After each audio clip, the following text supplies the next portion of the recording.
So without further ado, I see some New York and California people. Welcome, welcome. Um, yeah, without further ado, I'm just gonna get right into it and introduce our speaker for tonight, who is Leah Sobsey. And Leah is a multidisciplinary artist whose photographic practice incorporates science, design, installation, and textile. Using an experimental and materials-based approach, she explores the natural world through archives and taxonomies. And I'm going to hand it right over to Leah. Hi, thanks for inviting me. Thanks everyone for showing up today. I'm happy to be here. I'm in North Carolina, in Chapel Hill. I make art. I also run a photography program at UNC Greensboro and run the gallery there. So I'm based here in North Carolina. And I'm going to share my screen. And I'm full screen, right? Great. Okay. All right. Well, I'm starting with this image that is not mine. It's just a stock photograph. But I'm starting with this image. It's of a tufted titmouse, because for me, it serves as an important reminder about how images and sometimes lifelong projects find us if we're curious and open and choose to follow a sort of unknown path. This is my what's called a spark bird, a term used by birders. And it seems like every bird enthusiast has a sort of aha moment with a bird, and that moment that sparked their interest and helped sort of open their eyes to this incredible world of the birds. And that moment of falling in love where you're drawn down this kind of rambling path of birding. For me, it wasn't birding so much as it was photographing birds and subsequently, because of this, museum collections and archives, which is where sort of my practice lives. Um, so this sparkbird moment happened for me almost 2 decades ago when a tufted titmouse, which is what this little guy is, crashed into my kitchen window.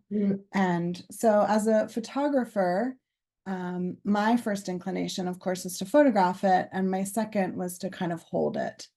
And that led to this moment, where I began from that kind of, you know, chance encounter with this tufted titmouse to work with the collection at the North Carolina Museum of Natural Sciences. They have over 10,000 bird skins in their collection, and I just asked if I could go in and start making photographs there. So that's where some of these images came from. And at the end of the day, I sort of fell in love with these specimens. I was able to move them around and make these kind of organizations of images. And I think what I'm really interested in, one of the things is I have this memory when I was a kid. My then uncle worked at the Field Museum in Chicago, and I have this memory as a kid of going to visit and him pulling out all of these drawers of birds. And thinking about how those moments as kids that feel maybe not so significant come back and show up in ways. So this is just a small sample of some of the like hundreds of photographs that I made of these bird skins.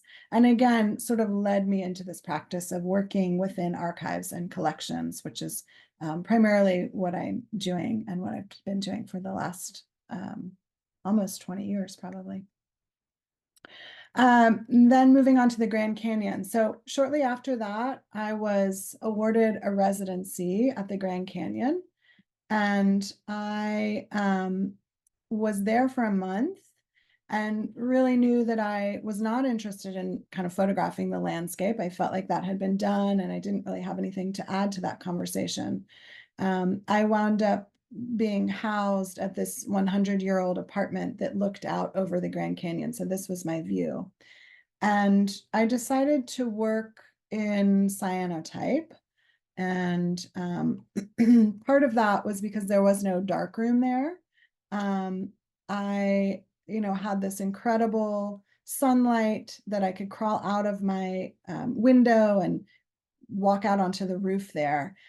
So I was focusing on cyanotypes, and I'm not going to read this to you. You guys can read this as I'm talking, but I think this idea that Rebecca Solnit talks about, this kind of the world is blue at its edges and in its depth, the blue is the light that got lost. That really stuck with me. I had brought her kind of iconic book with me, and was thinking about this landscape, the history, the space, and really wanting to use the sun to make the photographs. And also, coming off of those bird skins that I was photographing, I decided to photograph at the museum collections at the Grand Canyon. So the national park system has this amazing, all these different amazing residencies, and many of them have their own kind of institutional collections. So again, rather than me trying to like photograph the landscape, which I felt like I didn't really have anything to add to, I wanted to go in and really pay attention to the details and to what other people who knew that land much better than I did would be collecting there. And this is Rebecca Solnit's book, A Field Guide to Getting Lost. This really was a kind of marker for me while I was there. And she talks a lot about the color blue, which, obviously I was working in depth with cyanotype, and thinking about this kind of vista and this endlessness to that space. So I really wanted to focus on this detail of what was, what I was finding through the collections, the museum collections, and working with cyanotype, which many of you I'm sure know, was this kind of paying homage to Anna Atkins, who was an English botanist and a photographer, considered the first person to publish an illustrated book of photographic images, and also considered the first female photographer. This is a portrait of her from 1861. And she made this really important book of photographs of British algae, and was friends with Sir John Herschel, and when he invented this process in 1842. And this really changed the course of science, and it changed the course of photography. So prior to that, artists would have been drawing, hand drawing illustrations. And now Anna Atkin comes along, and she's placing, as photograms, these, in this case, pieces of seaweed and algae onto the photographic paper. So it really was this kind of monumental shift in sort of how we saw the world, or how people saw the world back in the 1800s. So a lot of my work is about, in some ways, looking backwards and paying homage, and thinking about the future, particularly within these collections.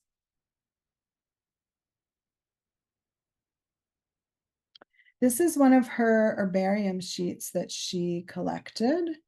And these are pressed plants that she made. This is an herbarium sheet showing seed plant specimens collected by Anna Atkins. In this case, a single sheet is shared with her father, John Children, and her close childhood friend, Anne Dixon, who was a distant cousin to Jane Austen. And this feels really important in terms of my own work, thinking about these pressed plants, these herbarium specimens, and how they come into my own work, coupled with the cyanotype, and now a newer project that I'll show you in a few minutes with the anthotype. So I decided at the Grand Canyon to start working with herbarium specimens from the collection, some of them 100 years old. And whoops. So this is one of the projects that I made while I was there. I spent a lot of time during the day going in and making photographs of these pressed plants. And then at night, I would make digital negatives. I brought a little printer with me. And in this case, I was toning them with tea. And so, changing the background color from the stark white and blue and shifting it to these kind of beige taupe colors and these inky kind of blue-black tones. And really, these felt very mysterious to me. I had not had a lot of experience with herbarium sheets and the botany world. So I knew there was life in these pressed plants, but I didn't really know what they contained. So I was really drawn to them as this kind of language, this information, and one that was pretty mysterious. So I worked with these specimens. Here's a detail shot of it. Each one of these is 5 by 7. And again, I think I made over about 300 of them while I was there. And the way that I primarily show my work is in collections, thinking about how all of these kind of need each other to exist in some sort of ecosystem. So, these are kind of isolating these so you can see some of the details. These are more from that particular residency, and these are from natural history specimens that I photographed. And these are on mulberry paper, so they have a bit more texture. I'm not sure if they represent that on the screen. And photographing again in their museum collections and kind of isolating these as objects. So you've got, these bird nest with eggs and skull and the jawbone and then Luna moths. And, thinking about these specimens and their kind of historical content and their life that was embedded, and now thinking about them, tucked away in these drawers and not really seeing the light of day very often. So I went in and photographed and then made, these are much larger. These are more like 20 by 24. So making large scale negatives and exposing those to UV light right on the balcony there. And these are some of the original photographs that I made, giving context and thinking about them in their original state, and then what happens in this kind of transformation to the cyanotype. And then moving on to the swarm, I began photographing these butterflies and moths in different collections. I sort of gave myself these different assignments of doing residencies at different national parks. And so these are from different national parks all over the country. And wanting again to think about these as past and present, and also, again, still working with the cyanotype. So I took those specimens, made digital negatives, and then made these installations. So this is about 600 of these butterflies. Each one is exposed and to UV light and then hand cut and applied to the wall. And for me, this was a real shift in what I was thinking about as I was making these, because originally I was just drawn to these bird skins and these herbarium sheets because of their kind of beauty. And what I really started to focus on was what were they, what was underlying here. And in this case, this kind of decline of the monarch for so many reasons. So how could I begin to have these conversations about some of these more difficult issues of climate change? And in this case with the monarchs, some of it is due to, border issues and pesticide use. So an invitation to sort of draw people in through these installations, but talking about, the loss of all of these. So this is an installation at the Moss Center at Virginia Tech for a show that I had there. You can see these as detail images. These are on watercolor paper, on Arches watercolor paper, and they kind of hold their form based on that, using that thicker paper. This is another installation at the Raleigh Convention Center, and again, sort of over 600 of them. And along with this, there's material that talks about the loss of the monarch and like what you can do as a citizen scientist to kind of help draw those back into your own kind of backyard gardens. And here's another example, just kind of showing these different iterations of them. This was at the Center for Fine Art Photography in Fort Collins. So kind of using the space to help think about these swarms. And all of this work kind of culminated in my first monograph collections that came out in 2016, I believe. And it kind of housed all of these, the birds and the bones and the artifacts and these swarms. And I really wanted to keep within the cyanotype. I sort of became enamored with this blue, and wanting to, I mean, so much of my practice is kind of pushing what is capable in the material. So in this case, this is a cyanotype on a little beech leaf that's decaying. So it almost becomes paper. And this is text that I had from my own kind of journals that I made into a digital negative. I also do a lot of residencies. It's really critical for my work. I have a hard time kind of making and dreaming in my everyday life, like I'm sure many of us. I have young-ish kids and a job and a life that, as I'm trying to like make work and dream, and not always conducive to that. So I try to allow for doing a couple of residencies every year. This was a residency I did at Penland, and again, really just playing with materials and sort of seeing what I could get out of it. And the text that you can read here again is Rebecca Solnit, who writes, extensively about this color blue, as does Maria Popova, and thinking about this kind of blue of longing and of distance, and also of naming, and this 19th century kind of nomenclature of colors. So I'm always interested in sort of how the past can inform the present, whether it's with the specimens that I'm using or the medium or the material, in this case, cyanotype, this process from the 1800s.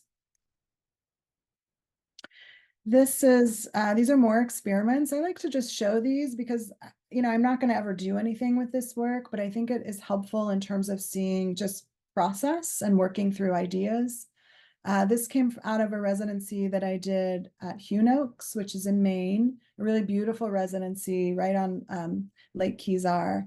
And I was there for 10 days and completely unplugged. It was heaven. And worked with the sort of making my own pressed plants or pressing my own flowers there, from what would have been local to that area, and sort of the site specific piece, and here printing on little pieces of wood. So again, kind of pushing the medium, thinking about how is this possible, and again this influence of the natural world and sort of being informed by what I'm surrounded by. And also I will say I think I had just started teaching an alternative process class when I went to the Grand Canyon. So, I think for teachers like myself, a lot of learning happens because you're sort of forced into teaching a class in a way. And I'm constantly learning from, my students or from the material that I'm teaching. So this kind of deep dive into the process and getting lost in it was great. These are more experiments on wood. I also often use my own family archives in the same way that I would an institutional archive. The images on the left is of my grandmother, and again, printed on a piece of birch wood. And this comes from a much larger project. And the image on the right is text, my own text, talking about baby A and baby B. I have twins, and this was in the very early days of trying to just keep them alive and keeping notes of like when I fed them and when I changed their diaper. And so using this as material, and thinking about this kind of translation of text with the material of the wood. And again, this kind of history of photography, 1 foot sort of in the present in my life and 1 foot in the past. And this leads me to a project that just closed. This was up for 2 years at the Harvard Museum of Natural History, collaboration with an artist, Robin Vuchnik, and scientist Emily Meineke and Emily and Marcia Gordon, who is in the humanities. She's a writer. And in collaboration with Chuck Davis, who is at the Harvard Herbarium. And we were interested in coming together to look from all of these kind of different places of art and science and humanities to look at Thoreau's collection of pressed plants. So he collected over 600 of these pressed plants in and around Walden. And he was inadvertently doing sort of climate research without realizing it, because he kept these very detailed notes about what was flowering. And scientists are now looking at that research and figuring out, when things are flowering earlier due to climate change, and also just this very, very stark sort of loss. There's so many, like half of his plants that he collected in the 1800s are now either in severe decline or extinct due to some element of, human intervention, climate change, and really devastating. So incorporating some of his writing, the notes that he took, we wouldn't have this information unless he had been taking really great notes and making sure that they were tied to the press plants that he was collecting. So these are some of Thoreau's original specimens. In the sort of botanical world, these are thought to be really sloppy. I still love them, but he was not known for his kind of neatness and beauty. I have another project that I'll talk about using Emily Dickinson's, which is the complete opposite. They're like very, very thoughtful and beautiful in a way that his are not, although I think these are kind of some of his more beautiful ones. And these are what they would look like as they are getting photographed. Harvard owns this collection, and it is now digitized and open access. So anyone can go on to the Flickr site at Harvard and download these high resolution images, which is great. So it really is, thinking about open access in ways, thinking about, who gets to access this piece of history, and the fact that Chuck Davis at Harvard has worked really hard to have those be digitized and open access, because most of the things at Harvard are not accessible. And so this is one of the collections that is. So I was able to work with these straight from these great, these beautiful scans that they made. So this is what the science looks like. This is one of the spreadsheets of all of this data. And I look at this and, glaze over, and trying to work with the scientists to figure out, like, how do we take this information and make it, again, accessible in ways that we can understand visually, emotionally, intellectually, because most people are going to look at this and not understand any of it. And so that's where I came in and created this installation. The images on the right they're all 648 of Thoreau's specimens, and using cyanotype, both original cyanotype and digitized cyanotype. The images in the dark blue on the right are the ones that are in severe decline, and the light ones are the ones that are either adapting to climate change or in some cases thriving. Which is good information to have. Like, it's not all doom and gloom. I feel like even the scientists that I was working with often feel like I can't look at another sort of devastating article about climate change.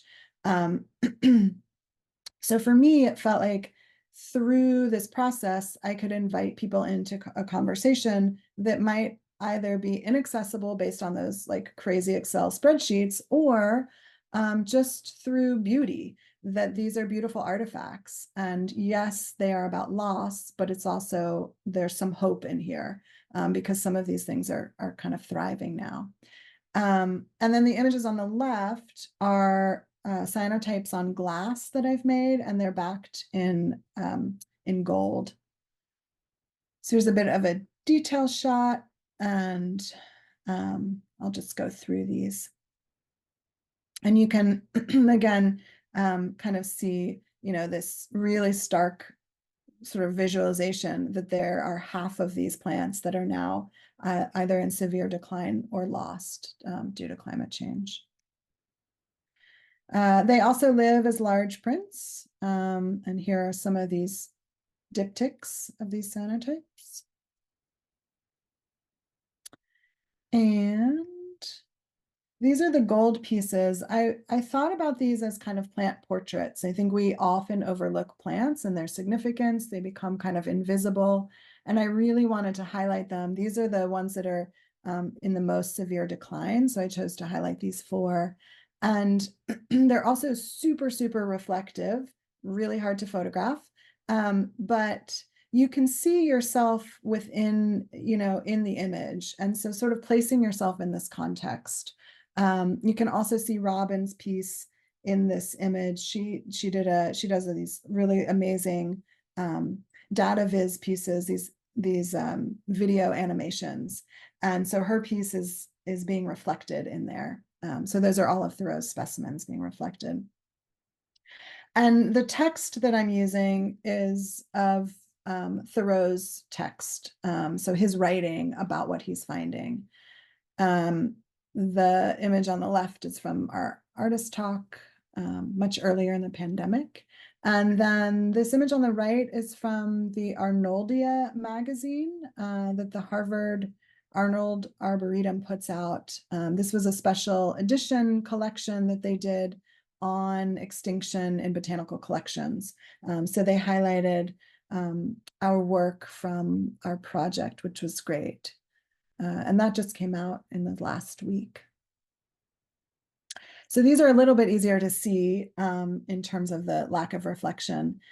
These are from the Fall of the Leaf series, and this is the World Milkwort. Again, one of the ones that's in the most severe decline. These are, I was thinking about these, as portraits and these kind of nod to the historical with the oval and thinking about, painting and portraiture. And again, really wanting to create some reverence for these plants. Here's another one with Thoreau's writing. If you know cyanotype, typically, it's a liquid, you put it on paper and it seeps into the pores of the paper. These are glass, they're quite large, they're 27 by 36 inches. Really challenging. I was sort of kicking myself when I was thinking about making an edition because they're such a nightmare to make, but I'm hand coating, I'm hand making my emulsion. So I'm mixing the cyanotype solution with gelatin and creating my own emulsion, which will then adhere to the glass. Those then have to cure for about 48 hours. And then I'm making large digital negatives and placing those on top and exposing those to UV light. And I have a little video because I think this is just like the joy of being in the dark room and seeing a latent image come to life. So I'll show this. So this is the processing of the cyanotype. So it's been exposed, in this case, about 20 minutes in the UV light box. And then I'm washing this with a little water and peroxide. And you can see, the image appears and this beautiful blue happens. So that's kind of the process and demystifying the process of these. They are, I think, lovely. And like I said, just such a pain to make. These are the images that are the cyanotypes on glass before I've backed them in gold. I talk a lot about process because obviously it's very kind of critical to the work. And I'm happy to answer questions about it, at the end if people have questions. So again, making these at a residency, I was trying to make an edition of these. This was at the Virginia Center for the Creative Arts, a really beautiful residency. I didn't have a big light box with me, and so I was using the sun, and you can, they really start to shift in tone when I was just using natural sunlight versus this kind of controlled UV light. And then these are the images getting gilded. So you see the difference with the clear glass to the gilding. I realized I don't actually have to know how to do everything, and I can let go of some control of everything. So I wound up working with a gilder in Raleigh. So I brought all of my pieces over and he gilded these, which was great to watch. He's a sign maker. Which is where this is the background of his studio. And then this is some of Robin's work just to give context of the video projection. These are my boys a couple of years ago in this kind of animated pond and projection. So these are, moving images. Obviously, these are still images from that show. And just quickly, I wanted to, since this is all alt process world, look at some chlorophyll prints. I took a workshop in I think it was fall of 2020 online through Harvard with Ann Eder and Eder. Am I saying that right? Yeah. Which was amazing. I highly recommend. She's incredible.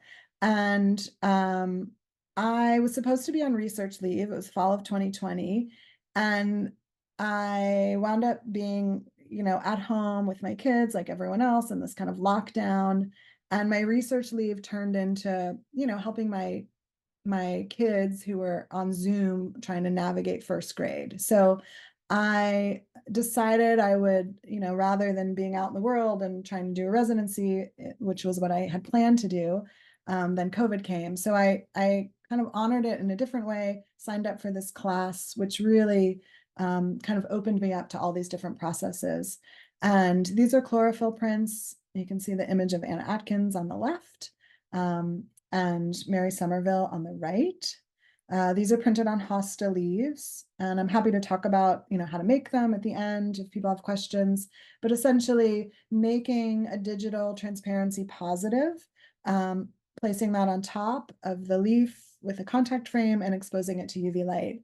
And, in the summer in North Carolina, these take like a half a day at most. A lot of the work is thinking about, these are fugitive, they're temporary. They don't, I have old dried leaves now with very faint images. So they either live as a digital image or you can try to fix them in resin, which I've tried to do, but I don't love that for these. So there's image on the left is text and an image on the right is Emily Dickinson, which will be relevant in a minute. And then antholumen. So part of what I was doing in that class with lumen printing, I was also doing anthotypes, learning anthotypes. And I kind of mashed them together and created this antholumen, which I had not seen before. So these are antholumens that I made using, again, during a residency. It was in the pandemic. I was at Penland and chose to go there. They opened up their studio. You could go to their studio and pay to go and be the only person there. And if you've ever been to Penland, that was like a dream come true because their studio is amazing. And I was there by myself for about 5 days and started working with these antholumens. So lumen paper, darkroom paper, that instead of using in the darkroom gets exposed to UV light. So the darkroom paper has these latent colors embedded in them. Each paper is going to give you a different tone. Anthotypes are using plant pigments to create the tone.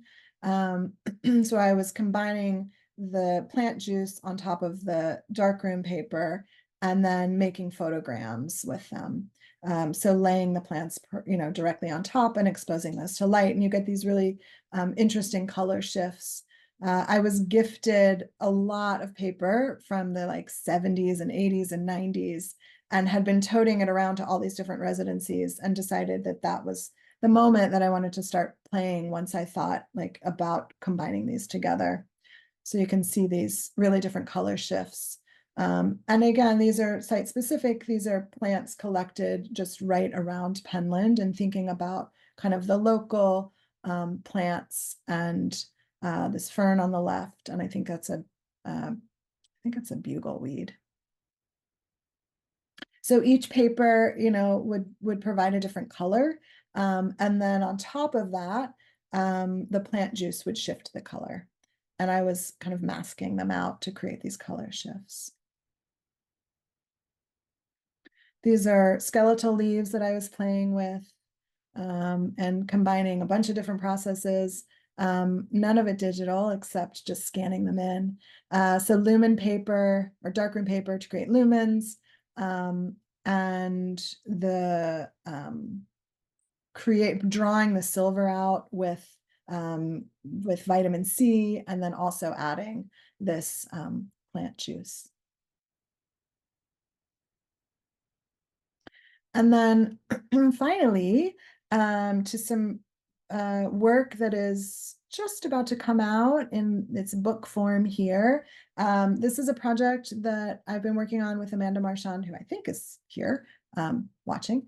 And Amanda and I have been working on this project for the last 3.5 years. That's This Earthen Door. It's using Emily Dickinson's herbarium, her pressed plants.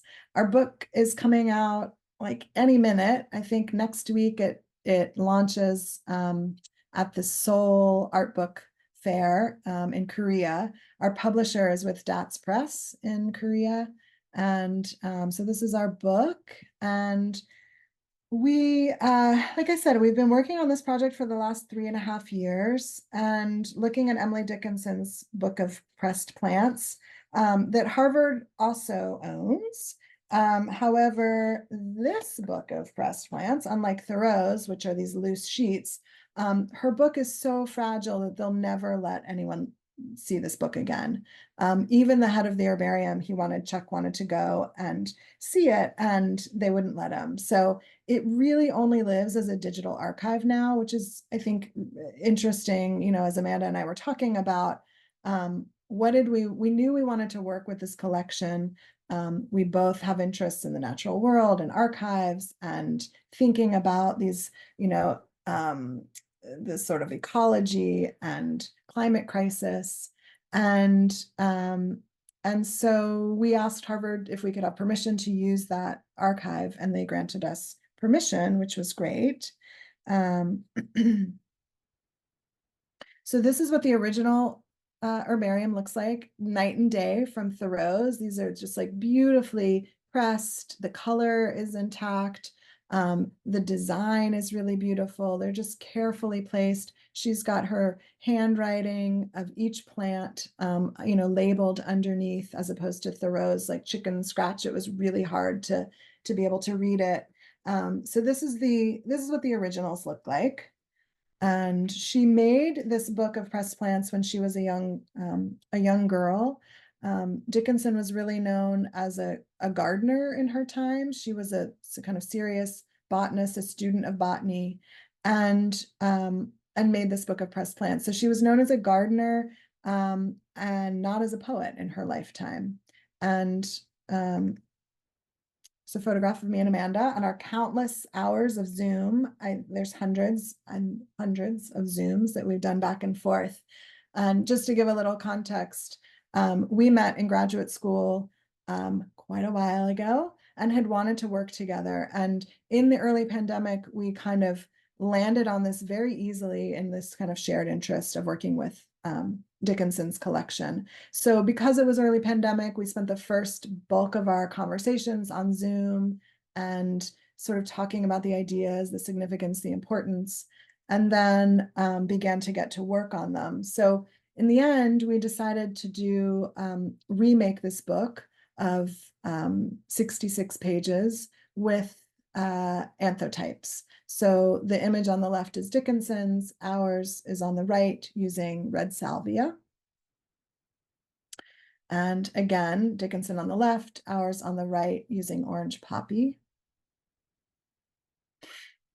In the early pandemic, we, when it was safe enough to kind of leave, we went to do a sort of self-imposed residencies. Residencies were still not open. So Amanda is based in Brooklyn, and I'm in North Carolina. I drove up and picked her up, and we drove to Western Mass. This is the Dickinson homestead, and you can see the garden here. We rented an Airbnb, and there it is on the right. And we got to work in making these anthotypes. We really felt like the anthotype was the right choice in terms of thinking about the significance of the flowers and the garden and the plants to Dickinson. This is a photograph of the homestead. When we visited, it was completely overgrown.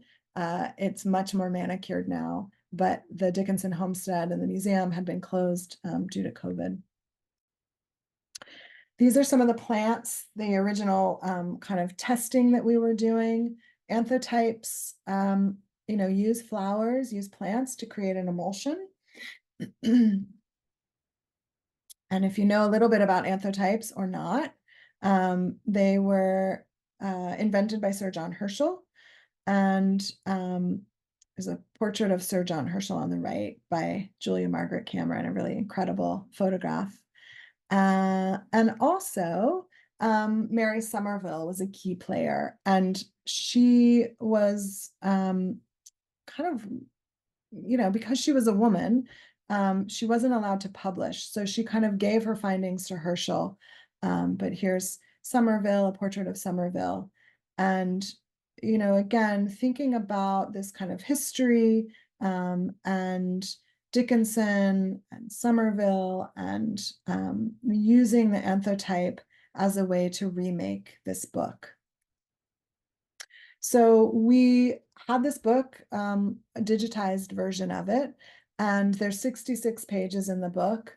Amanda and I split those in half. So she took half of them, I took half, and we decided to grow the plants that we were going to use to make the anthotypes. So she had been in Canada, in Quebec, at her family cottage, and I was in North Carolina. And the whole book has 424 specimens. You can, again, you had seen them laid out on the page, but there's 66 total. And we got to work making them. If you don't know how to make an anthotype, you take, in this case, this is pokeberry, pokeweed, and you use a mortar and pestle and alcohol to mix up an emulsion, and then it gets painted on to paper. So you can see this kind of from the pokeberry to the mashing of them, and then the coating of the paper. And pokeberry is amazing. It creates this really incredible dye. Anthotypes are also fugitive. So we knew all along we were making a book and scanning these in. But when we go back to look at some of our originals, the pokeberry is incredible and still looks super vibrant. And some of our greens are now there, just a distant memory of an image. They really faded. We also made images with just rubbing flowers directly onto paper, and it gives a much richer pigment. So this is marigold. When you're using an alcohol to create a tincture, it's sort of watering it down a bit and it's changing the color often. In this case, you're getting just the raw pigment. So we're treating it, almost like drawing or painting or printmaking and mark making here.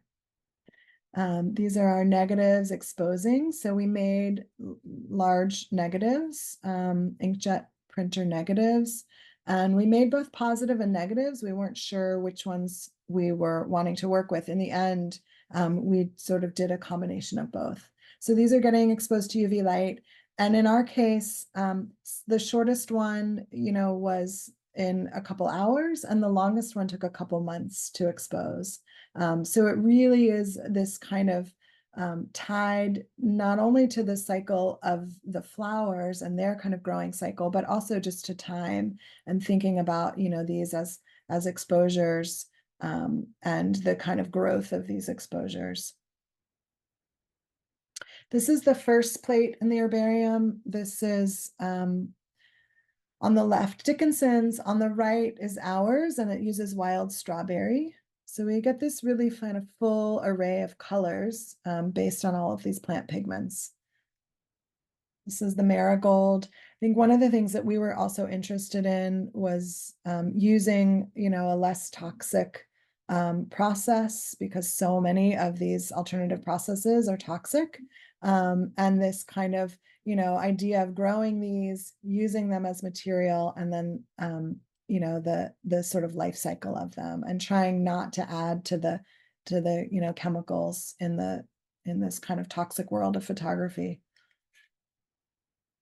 This is tea rose. You can really see the mark making here. This is a rubbing. So taking the petals of a rose and rubbing them onto the paper and then exposing them, and they become almost like paintings. This is from a purple tulip, and this is where the chemistry really changes. So what began as a purple, a beautiful purple tulip, when mixed with alcohol, creates this kind of teal color. This is interrupted fern, and this is a rubbing, so you're getting this really vibrant green.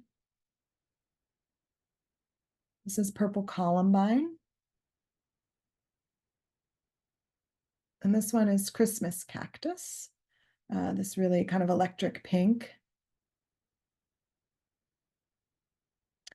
And these are our sort of analog and digital charts. So we made smudges of everything, kept track of it, and liked this kind of intersection, again, of analog and digital, because the archive now only lives in digital form. We only know it as a kind of digital information.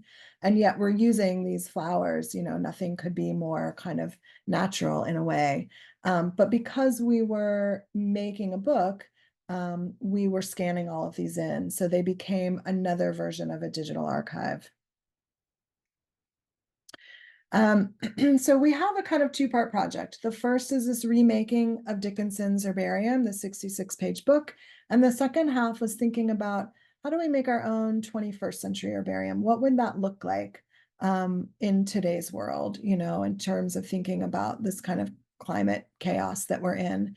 So we are now botanists, and we decided to partner with two botanists, one of which is at the top, Kira Krakhaus, and her students at Maryville University. She's also a research associate at the St. Louis or the Missouri Botanical Gardens, which has one of the largest herbarium collections.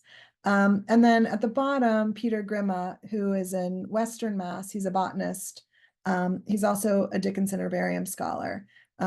And this is from a conference that we presented at the International Emily Dickinson Symposium with Peter. And then we were lucky enough to go do a kind of site visit with Kira and her students, and really doing a deep dive into these plants and thinking about all of the kind of ethnobotany and the history that these plants, these plant stories hold and carry.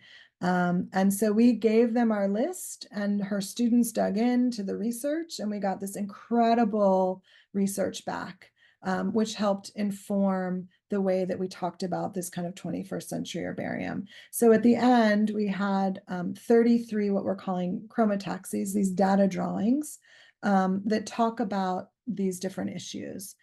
This one is called the Earthen Door. These are all the brown tones from our project. And these are just the pigments. So thinking about these in the same way that you would think about lumen paper, these are just papers that have not been exposed yet, with the negative. And again, thinking about them as these kind of data drawings. So these are the earth tones. Each of these titles comes from a line of a Dickinson poem. This is Purple is Fashionable Twice. This was Dickinson's favorite color. It also happens to be the color that is the hardest for us to distinguish. Amanda and I are great collaborators. And the one thing that we really sort of like quarreled over was figuring out what was purple. Like, I thought it was pink. She thought it was blue or gray. So at the end of the day, these are all the ones that we sort of deemed as purple. This is I Held a Jewel in My Fingers. These are the rare and endangered plants in and around Amherst, which is what we concentrated on. So this was blackcurrant, Indian paintbrush, creeping buttercup, and clematis. And these live as both installations on the wall and as prints. And again, we've digitized these because they were, originally just going to be living in book form. Now we show them in exhibitions. And this is The Wind Began to Rock the Grass. These are all the pollinators. So in this case, this longest column would be all the plants that bees would pollinate. The shortest one, these are the ferns. These are the wind pollinators. So we've got like beetles and moths and bees and wind. So all of these, this information holds data. So for each of these, we have a bit of text that goes along with it that, again, kind of digs in to the stories, and in this case, the pollinators. It was not death for I stood up. These are all the toxic plants. This is bloom as result. This is our blooming seasonal color wheel. So the top image is a winter. That's our lone winter flower. That's the Christmas cactus. Then we have summer, spring, and the bottom line are the fall flowers. This is from an installation at Photo Fairs, which was a big art fair, photography art fair that opened at the Javits Center in September in partnership, or in the same time the Armory show was happening. And you can see those data drawings come to life. So in this case, these are all of our plant pigments from our data drawing of the self-compatible plants. So these are the plants that don't need outside pollinators.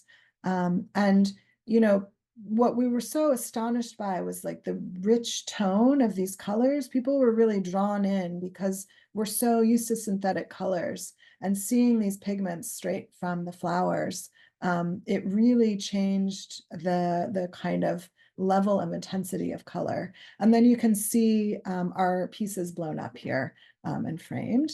And this was with Rick Wester, who's our gallery in Manhattan.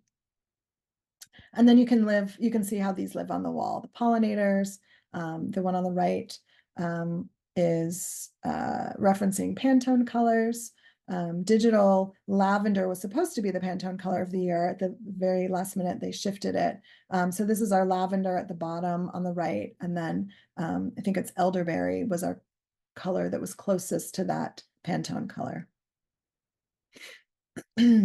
An installation shot from the show that we had this year at the Missouri Botanical Gardens at the Sachs Museum. Again, showing the self-compatible with a lot of the anthotypes and the stories that go with them, because we feel like that's really critical. You know, these plants matter, and all this history and life that's embedded in them. And so trying to get that across with the text. So Amanda has written all of the text for that, for these pieces. And then this is a photograph made with red daylilies, a flower that Dickinson identified with. This is a kind of iconic silhouette. There are very, very few pictures of Dickinson. And this is a silhouette of her as a young girl. So we've made an anthotype of out of that. And I think I just have a couple more images. I'm okay for time. This is what we refer to as our blotting paper. And, you know, it becomes this painting. So essentially all of the material that I would take from the mortar and pestle, the debris of the flowers after I use them, I would place on one sheet of paper. So this is a kind of record of all of the flowers. So I have one and Amanda has one. And they look really different, which is interesting in terms of seeing our own kind of approach to just the placement and the way that they are kind of bleeding into the paper. And the last couple of slides are from our recent trip to Korea. We were lucky enough to go to DATS and put the kind of final touches on the book. This is the behind the scenes at DATS. They're an incredible press. They make really beautiful books. If you don't know them, definitely look them up. And we also, while we were there, led a couple of workshops and gave a talk. And we also created a site-specific piece while we were there. We felt like it was really important to connect this kind of global idea of Dickinson, because she is global, and also the plants. So we found the plants that were represented in Dickinson's herbarium that were also on the mountain where we were staying. So the press is in downtown Seoul. The residency is about an hour away in the Jinsei Valley, really beautiful mountaintop, which is also where the DATS Museum is. They have really beautiful installations there. So we went and collected the plants, did our research, and then this will live as a kind of page in our book, again, kind of connecting location and place and thinking about this kind of overlap of the natural world, and these pressed or these live flowers. And I think that's it. So we post a lot on Instagram. This is mine. I don't know if I have Amanda's on here, but we can put that in the chat. Instagram and also website. We're pre-selling our books. They're on our website. So if you're interested, the book will ship in August. We still haven't received ours, but it's launching at the Seoul Art Fair next week. And then we'll be in San Francisco. It's launching in the States at the San Francisco Art Book Fair. So we'll be there signing books with DATs in a couple of weeks and are super excited about it. We also have, just thinking about if anyone is in the Philly area, we have a show next May at the Brandywine Museum, which is just an incredible place. We were there a couple weeks ago doing a site visit, and we'll make some site-specific pieces for that show as well. And yeah, I can stop sharing my screen if you want, and I'm happy to answer questions. I can share again if anybody wants me to go back to an image. I know it's like a lot of information and a lot of process. And I'm happy to answer questions about the work. And I think Amanda is here too, so she can probably chime in. Yeah, if anyone has questions, you could type them out in the chat. And there's also the raise hand function. If you want to do that, I can turn your mic on. And Amanda, if you want to put your contact info, website, Instagram in the chat as well, people might be interested in that. Okay. All right. Thanks, Amanda. And thank you, Leah. That was great. I'd seen an installation of the swarm, I think in North Carolina, right? You in Durham, when I lived there several years ago. So that's the first time I came across your work. But it was really nice to see that in context with all the other stuff and how it relates to all your various projects. Like Yeah. that collections use and the way you go about like almost cataloging what you're photographing or depicting. Yeah. Yeah. I mean, it's been quite a while since I've like made a photograph with a camera. I really just now work in these kind of pre-existing archives. And that's what's been holding my attention for a number of years. That's great. Yeah.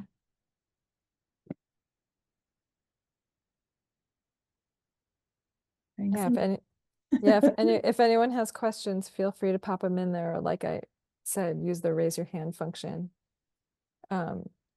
So Marta put something in the chat. Beautiful series of works. The Earth and Door looked wonderful. And it must have been amazing in person. How are you preserving and storing the Anthotype series? Did you notice a difference in color as the exhibit moved from gallery to gallery? Well, so maybe I wasn't clear enough. These now live, we've scanned all the originals. So what we're doing now, because they will fade, I mean, they'll fade just even being in a box, they'll fade, let alone exposed to light. So we scanned all of our originals and now we make digital prints of them. We're using a paper that we have found to be the closest to, to our originals. They look remarkably similar. And again, because we knew we wanted to make a book first and foremost, we knew we would have to digitize everything. So when these are shown in exhibitions, we're not showing the original anthotypes, we're showing the digital version of them. Thanks for the question, Marta. Lori says, thank you so much. Wonderful presentation. She saw your work at photo fairs. Oh, great. Great to see it in person. Yeah. Yeah, it really changes. I mean, the color is so it just it changes. There's something that that non-synthetic color that just draws you in a different way, even though these are a digital version of it. Again, they look just like our originals. We've worked long hours in digital format to try to match them to our originals. So over and over again, people were just remarking on the kind of power of the color, because we just don't have that in these synthetic colors. Yeah, that's interesting. Yeah. Mhm. And really, they change when you're doing these anthotypes, like depending on when you collect them, in terms of the life cycle of the plant, that will change the color. Mm. In terms of the intensity of, the sun. Like Amanda was making hers in the bulk of hers in Quebec one summer, and I was in North Carolina, and even the length of exposure was dramatically different. It was sort of colder, grayer, where she was, and I was getting, these really quick exposures, and hers were taking a lot longer. So there's all of these different little sort of things that will shift the color. It's really hard to reproduce a color once you've gotten it, because I could go out and pick, a rose one day and then pick it 4 days later, and it will, it presumably could give me a slightly different color. Yeah, that's interesting. Yeah. Um, if anybody has, I want to mention this too, comments rather than questions, I'll get a transcript of the chat to share with Leah afterwards. So you can feel free to put not only questions, but comments that you want to share with Leah as well. And Terry, it's beautiful work and excellent presentation. Loved hearing about all the experimentation you did with various processes. Yeah, it was kind of like an overview as well, like a process overview, which is Yeah. interesting. Yeah. I mean, so much of this alternative process work, as you all know, is just experimentation and play. Mm. And that for me is, I think Amanda and I can probably both say, like, we've been so sort of stuck in this now digital version of it. But in the beginning, it was like every single one produced this amazing color, and it was just so exciting to see the possibility there. And then even with, the cyanotypes on glass and these antholumens, and just testing the possibility of things that, that half of these things were discovered by mistake. I mean, you think about like you know, the solarized image. It was like a discarded darkroom print that someone noticed these, slight shifts happening. And so I think in that way, I absolutely like need and love the digital world, but for me, the magic of it is in this kind of the surprise and the experiment and the unknown of it, and trying to sort of dial back some of that digital life that we're all in. Mm. That's important. Yeah. Um, I see that Amanda put the address, the URL for your publisher Oh yeah, in the that chat, which is interesting. She says they have a lot of wonderful titles, so if people are interested in amazing. checking that out. Yeah. I mean, their books are so beautifully made and so thoughtful. Mhm. And then I want to thank Jean or Jean for joining us from the east of France. It's 1:30 a.m. Ah! So thank you so much for staying up so late with us. You win the prize. Yeah, awesome. Well, it was very inspirational. And thank you so much for sharing everything, Leah. You're so welcome. And yeah, and like I said, last chance for people to put questions or comments to be shared in the chat. And you're welcome, Marta. Congratulations to both of you, Amanda and Leah, on the new book. That's great. Thanks. Yeah, we're excited. And also I should say our gallery, Rick Wester, has the work. So if anyone's interested in seeing the work. Oh, Lori. Oh, okay. Sorry. Amanda, your chat with the URL for the publisher went to just me and Leah. Could you drop down to everyone in your chat option window and repost it? I can post it too. Okay. Yeah, sorry about that, Lori. I didn't catch There you that go. on the first time around. Okay, Leah put it in there. Yeah. Awesome. All right. Well, thanks again, Leah. And Yeah, thanks for uh, having me. yeah, no, it was really great. Like I said, I've seen your work in North Carolina, and I also saw the show in Harvard. So to Oh, see great. kind of like the progression, and then especially in the talk, how everything kind of fits together, Yeah. um, Thanks. was very, very interesting. Yeah. And thank you, Amanda, for joining us as well. Yeah, thanks, Amanda. And I should also say, oh, I think I mentioned the Brandywine. Amanda and I are teaching a workshop next spring, next May at Penland, an anthotype Oh, and great. plant-based. So if anyone's interested, you can follow us both on Instagram. We post a lot about, our project and our work. And then the gold pieces from the cyanotype and gold pieces they just arrived at the Huntington in California, and that show will open in September. So if Oh, it's out in California, that museum and garden is amazing. Um, Marta. Marta's in California. So yeah, I maybe thought I saw that. Yeah, I what don't was, know what part. It's the Huntington. okay. Yeah. They're a library and museum and uh, incredible gardens. Yeah, yeah, Excellent. great. Well, thank you. All All right. right, take care, Thanks, everyone. Leah. Yeah, Bye. you're welcome. Bye. All right. Good night, everyone. Thank you.